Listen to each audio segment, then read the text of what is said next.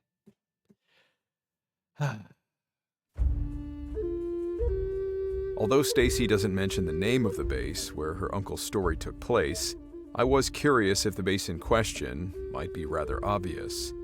Arizona has several military bases, 3 of which are Army. Yuma Proving Grounds on the western border with California, Fort Huachuca near the southern border with Mexico, and Camp Navajo, which is up north near Flagstaff. Oh. Why do I have a sneaking suspicion that her uncle was stationed at the 3rd one? The base was formerly named Navajo Army Depot in the early 80s and was and is still used as a munitions storage facility. Definitely seems like the kind of base that would call for routine perimeter fence patrols to ensure that no one unauthorized is entering into the base True. to steal something or cause damage. True. And as the name would indicate, the land it occupies lies very close to what remains of the Navajo's land, and was undoubtedly occupied by the Navajo people in previous generations.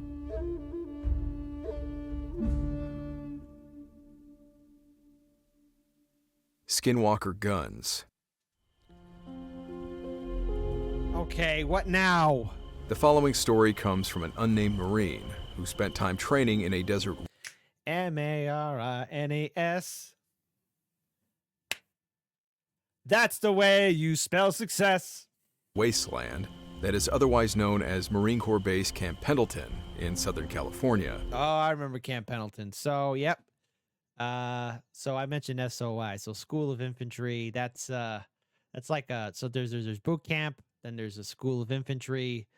School of Infantry is like boot camp, but a little bit more relaxed, I would say. You know, you get to have a little bit more fun shooting stuff. And my boot camp was in San Diego, and you know, you want to know what really messes with your mind? You're in San Diego, by the airport, and while you're going through hell in boot camp, you got Air Hawaii, Air Tahiti, or any other freaking airplane flying over your head. And I just gotta say, sometimes you kind of wish you were on one of those airplanes flying back home.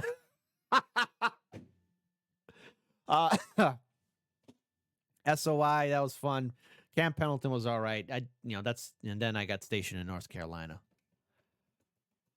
Okay, what happened in Pendleton? Maybe it's a good thing. Maybe I didn't run into any skinwalkers. He submitted this story to Nick Orton, who runs the Tales from the Grid Square project. I've personally spent quite a bit of time roaming the desert on that base, both day and night. Plenty of wild animals that a Marine can run across at any time. There's rabbits, mice, deer, skunks, coyotes, a few bobcats, quail, roadrunners, hawks, owls, and the more dangerous animals like the odd buffalo, rattlesnakes coiled around the base of shrubs, and even one Marine in my group that was stalked during a nightland navigation course by a mountain lion. Oh, yes. Land navigation course at School of Infantry. That was a lot of fun. I've otherwise had my share of strange hallucinations out there, probably due to sleep deprivation and the mesmerizing effect of the green-tinted night vision goggles. Ah, yes. But to my knowledge, I'm the only one who saw those things. Whatever this Marine and his buddies saw would arguably creep anybody out. He writes, "My squad's name is Skinwalkers, and there's a story behind it. A little over a year ago, we had a division-level exercise called Steel Night. My gun squad was attached to a platoon in a defense position above the Camp Horno combat town. While we were out there, one of my buddies told me how he had seen this skinwalker when he was younger. It creeped us all out when he said it was still following him to this day. We only had one boot in our squad, a Marine just out of boot camp, I mean. So me and my buddy took an hour of gun watch so my boot could get a little sleep. But instead of sleeping, it's 30 minutes into this watch shift, so maybe around 01:30, give or take, and this boot keeps saying he's hearing weird noises, like the sound that the Predator makes, but says it sounds faster and louder. My other buddy that told us he had seen a skinwalker when he was younger, he then tells us that the one he saw made that same noise. So that freaks us out, and we get real quiet and start listening for whatever this noise is. Sure enough, we hear it, this strange sound, along with a screech and rustling in the brush that's coming from down the front side of the hill. I see something. We had a 13 Golf on the gun, which is a thermal optic, and I looked down the hill and saw this deer-looking thing, Deer? but it was standing on two legs. What the hell is this? As soon as I caught sight of it, it then ran straight up the hill past our defense on the right flank, Get out of the way. and then it dropped It's probably a deer just screwing around. back down on all four legs and disappeared down the backside of this hill. My buddy Rick had a skeeter, which is another type of thermal, and he saw that thing too. Since then, we came up with the name Skinwalker guns, since we just say that's what it was and embrace it. And that's how our squad name came to be. Okay. Pretty all right story. Now, I think maybe there. I don't know. There could be something there. Something maybe. Maybe it was just a deer just walking on two hind legs. Just trying to get past a couple of jarheads. I'm not one to knock a good story, but I have seen deer stand up on their hind legs and walk. I've seen Usually when two bucks are fighting, or some other instance where one deer is showing signs of aggression, possibly trying to reach the lower branches of a tree to eat the leaves. I've never seen one that made predator noises run up a hill before. Nor did I see it through thermals in the dead of night after one of my buddies had just told me a Skinwalker story. All of that happening at the same time would make for a creepy experience in any case. But the following stories are not so easy to offer a rational explanation for. Hello. Tries to break right towards the nose of the plane and not jump. So, Jump Master sees him going right and says, nope. He reaches up, he grabs the overhead, and then donkey kicks his ass right out the door. Dude, I got out right after him, and he is screaming. Oh, wait. Whoa. That's either probably an owl, or either that. Hey, listen, to some people who live in the city, right? Because listen, I lived in the city too. But when you're out there in farmland out there, just so you know, rabbits, they scream loud, like really loud, especially if they're going to die. Yeah, only people who've heard rabbits scream, like when they're confronted, like they scream out loud, very loud. Be an owl, a rabbit, maybe a coyote. That could have been anything, but I've heard that stuff before. What? Blue blazes. Mountain lion? Sounds a hell of a lot more like a woman. This next account comes from an unnamed soldier who is likely a member of the California National Guard and was serving on a security detail during a massive wildfire. The Dixie Fire of 2021 was the single largest wildfire recorded in California history. It burned nearly 1 million acres of land and destroyed multiple communities in the area. And with the rapid spread and size of the growing fire, it would seem the California Guard was assisting local authorities in blocking roads, preventing civilians from driving into areas that were burning or were in the direct path of the fire.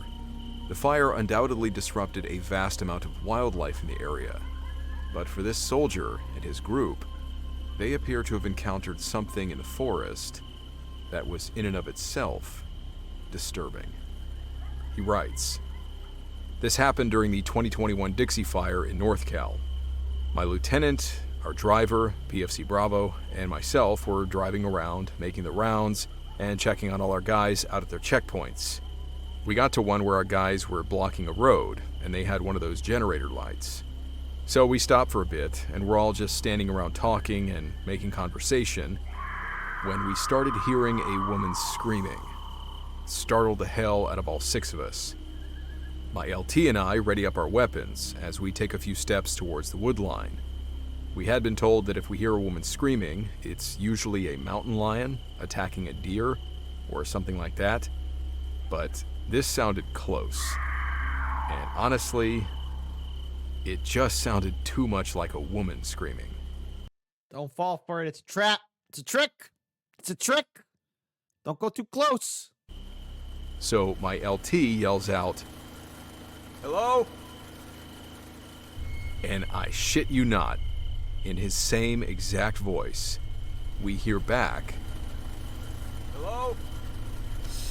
What the hell? Everybody back in the trucks. This wasn't an echo.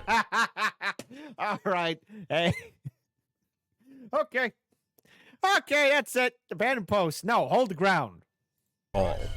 It came clear as day from the direction we heard the screaming, and it was his exact voice. We all immediately said, "Screw that." My crew and I got back in the truck and noped the hell out of there after telling Specialist Sierra and his crew to stay in the truck and to combat lock all their doors. Pretty sure a Skinwalker was out there trying to get one of us. Creepy as hell. I don't know. Okay. Is there some veracity to that one?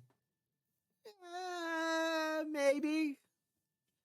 Could have been an echo. You never know. Sometimes when you yell into the woods, you know, if you're okay, if we got tree experts or people, forest people to know things about sound and vibrations, is it possible for like your voice to come right back to you if you say hello or something like that? Type in the comment section below. Let us know what exactly is going on.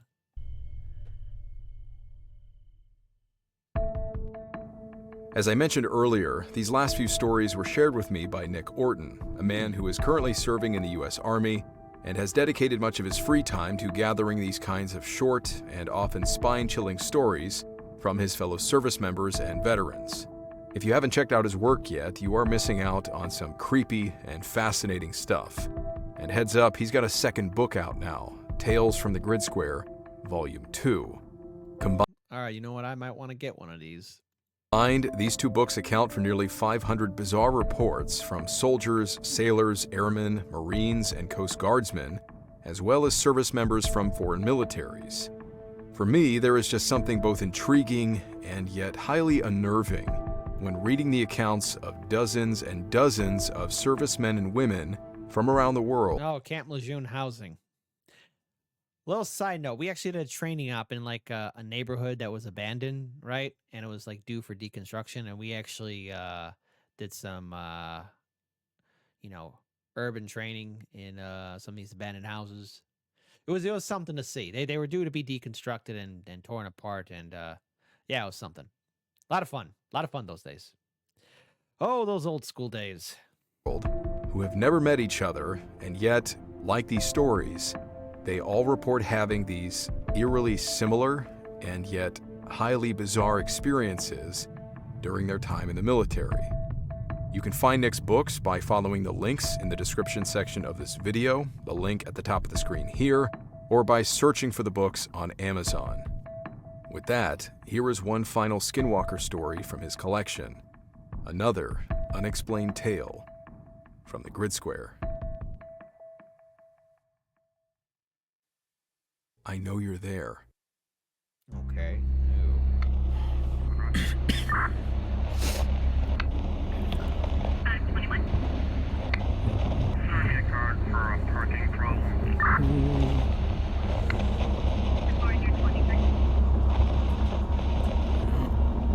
Here goes the radio. Considering the man telling this story has Navajo blood, I thought it might tie up these encounter stories nicely. Not to mention that his is by far one of the most bizarre. Another military police officer out on night shift, seeing terrifying things in the woods. He writes, I'm an MP at Quantico, and there's definitely been a couple of weird things I've seen on nights patrolling West Side. So I've been at Quantico for about 2 years as an MP. For those that don't know about Quantico, it's set up with two sides. Main side, where everything is, east of Interstate 95, and the appropriately named West Side, where they do TBS, the basic school for officers, and all the ranges. West Side is pretty damn massive. Like, I'm talking it would take 2 to 3 hours to drive around it, and it has all of these unused back roads and old cemeteries from homesteads dotting the landscape. plenty of forgotten training areas too, dating back to World War II. Oh, wow. When I was on night shift, I always asked to be the roving unit out there, because it would give me a chance to scout out places to hunt or fish on my off days, and being the only unit out there and being left alone was pretty nice to just skate or, do my own thing over my 10-hour shift.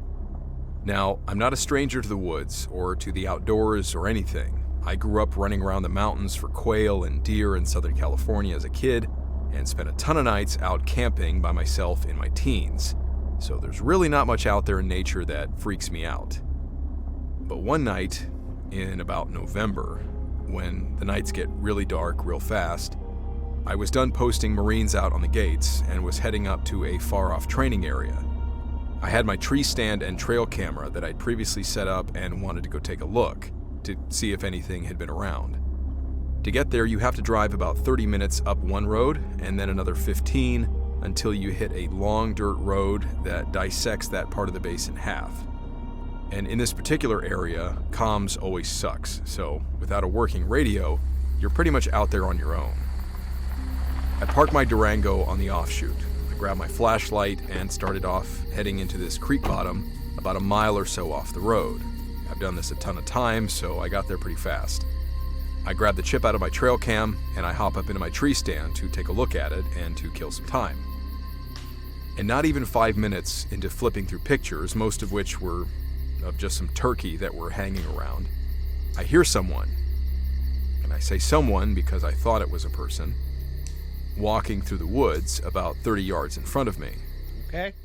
Now this is like the middle of the night on a training base, so a lieutenant who got lost doing nightland nav isn't out of the question. So Lieutenant, you lost. I'm thinking maybe this is my chance to mess with them from up in my stand. So I quickly close my laptop and I turn off my flashlight and I try looking out to see where they were. And I hear them walk closer and closer and then stop about 20 yards in front of me. And at that point, with the illume being fairly bright that night, I could make out the outline of what looked like a deer, which was kind of disappointing. So I just stayed quiet to watch where he was heading so I wouldn't spook him. And all of a sudden, this thing starts bashing its head against a tree over and over and over and over until its entire skull cap was crushed and it was leaking blood. Then this effing thing stands up on its hind legs and turns towards me, as though it was staring directly at me, even with its eyes being clearly now useless. All right. And then it spoke in the clearest tone I have ever heard in my life. What'd it say? My stomach dropped. Okay. I was too frozen in fear to even think to draw my pistol. But then, as quickly as it had walked up, this thing dropped back down onto all fours and walked away. All right. I Okay. waited about 10 minutes, shaking like a leaf. I would too, buddy. Down before I left my laptop, I left everything. I just hauled ass out of there, got out of my stand, ran back to my patrol car, and I grabbed my shotgun, and I sat for the rest of the night in the lit parking lot of the MCX.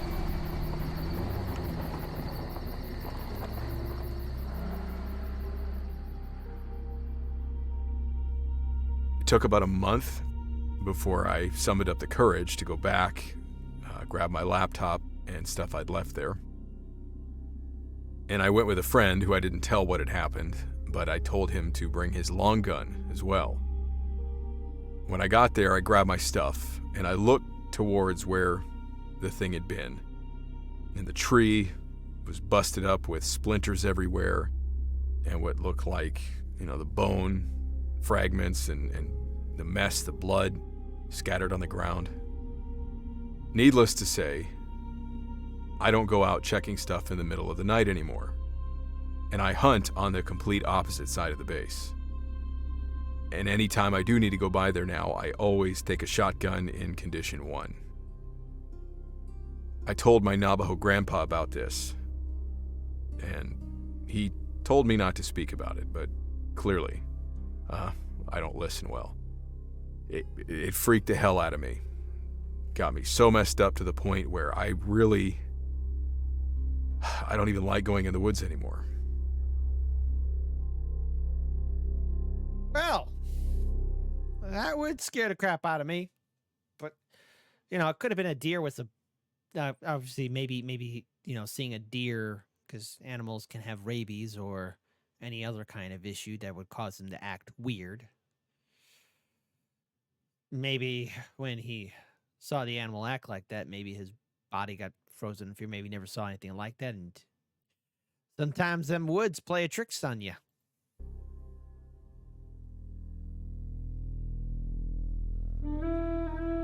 As I say, I've seen deer do strange things, but talk? While the idea seems completely ludicrous, Navajo legend does say that skinwalkers possess the ability to enter a person's mind and make them hear and see things that aren't really there. So perhaps the voice he heard was only inside his own mind. It's no less terrifying either way. As for the animal's strange behavior, if it indeed was just an animal, I found at least one more account online where a young man recalled seeing this kind of behavior while hunting with his grandfather.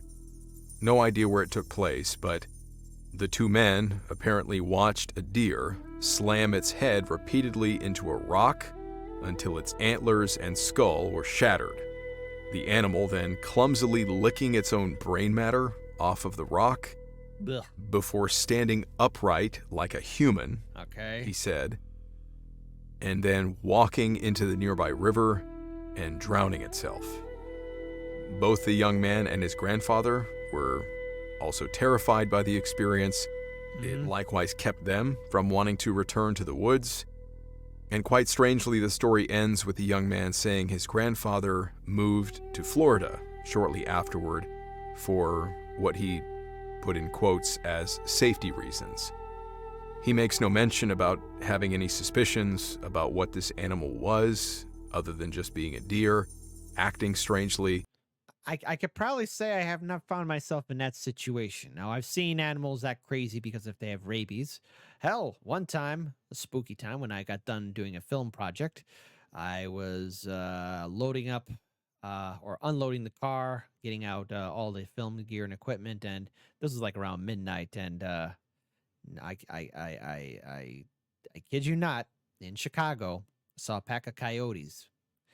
There was like, I don't know, 6 of them, maybe 8 of them. This was like two years ago or something like that. Always was weird because my friend who was with me was like, I didn't know coyotes can be in Chicago. Oh, yes, they are. Oh, they are there. But it does make you wonder what about the animal's behavior by itself would have scared them so badly. Strange as it may seem, these are only a handful of the available Skinwalker stories we have left to share. It would seem another particular Marine Corps installation in California, Marines. That's the way you spell success. likewise has no small amount of reported encounters with strange creatures roaming the desert backlands. And with all of the artifacts that have been found in the area, it would seem that the installation, 29 Palms, appears to have been built on what was once tribal land, a place where native people once undoubtedly lived and died, Fair enough. and quite possibly practiced dark magic.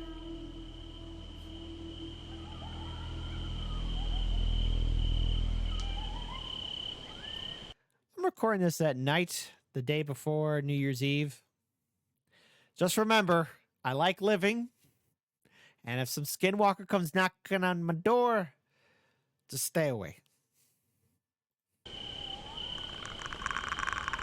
Yeah.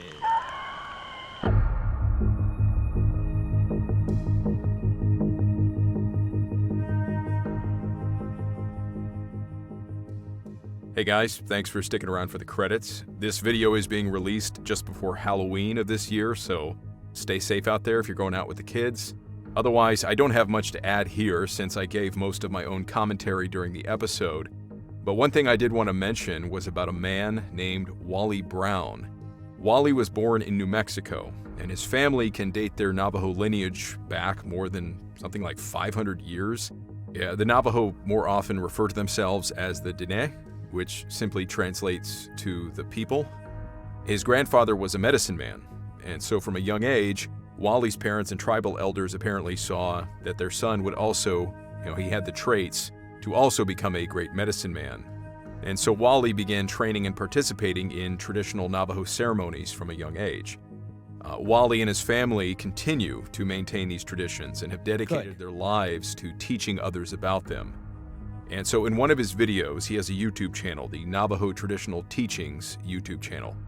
And in one of these videos, Wally speaks at length, albeit somewhat grudgingly due to the topic being very dark, about the Navajo people's traditional beliefs in the relationships between skinwalkers, demons, and what he referred to as the Evil One.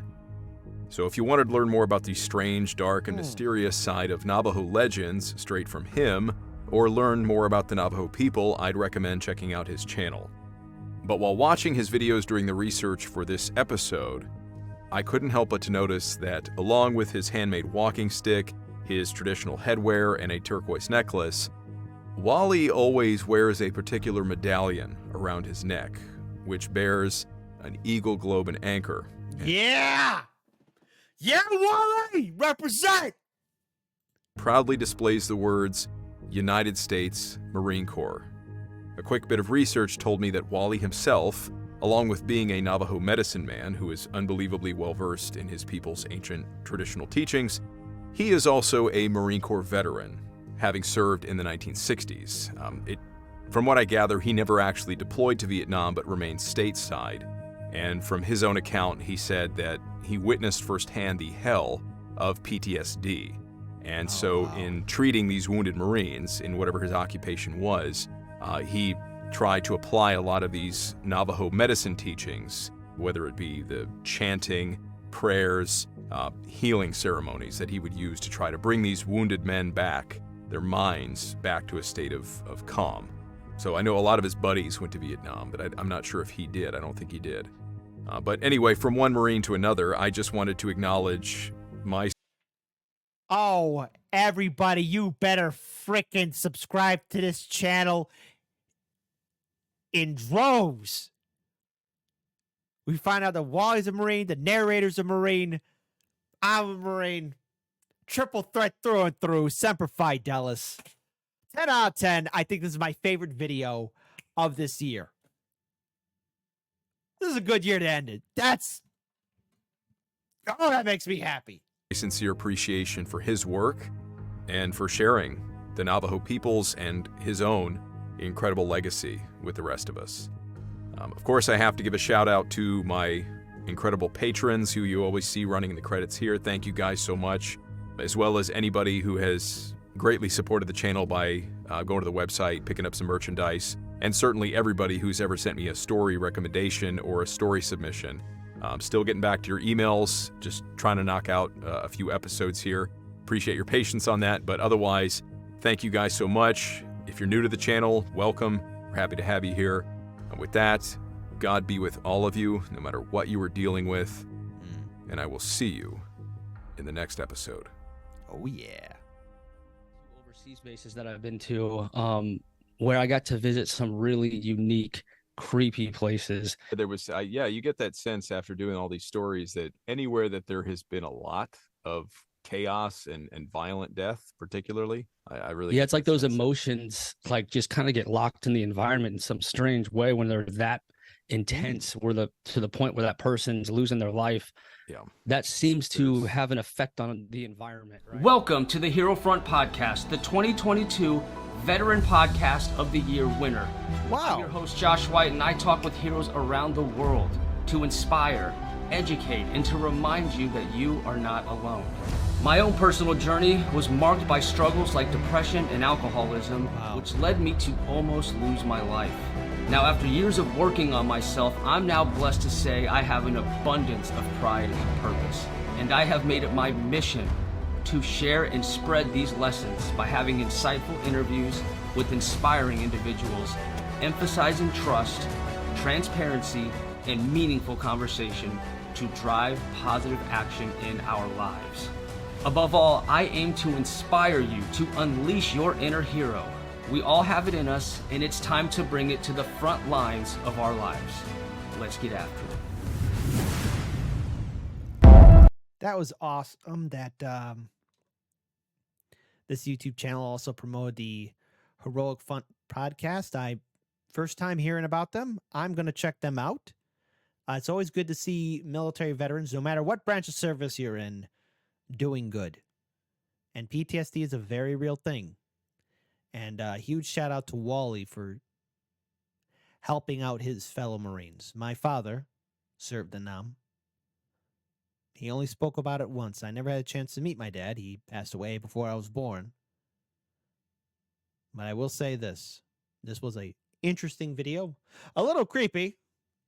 But if this is the kind of content all you hip cool cats like us checking out, well then be sure to type in the comment section below. Let us know. But hey, you better do the right thing. Subscribe to the original channel. Follow Wartime Stories on all their social media, or the Skinwalkers will go ahead and get you. Listen, be safe out there. I wish all of you a safe and happy New Year. Obviously, this video is going to come out after New Year's Eve and New Year's Day, of course, but just keep your heads on a swivel. Maybe 2024 will be a good year. I wish it for you to be much success. I hope it's much success for me. I hope everyone's winning. And one final note. For those who are suffering or still struggling with PTSD, you are not alone. There are groups and people who will help. The first step is asking for help. And believe you me, there are people who will be more than willing to help you. So take good care of yourselves, and Happy New Year. Peace.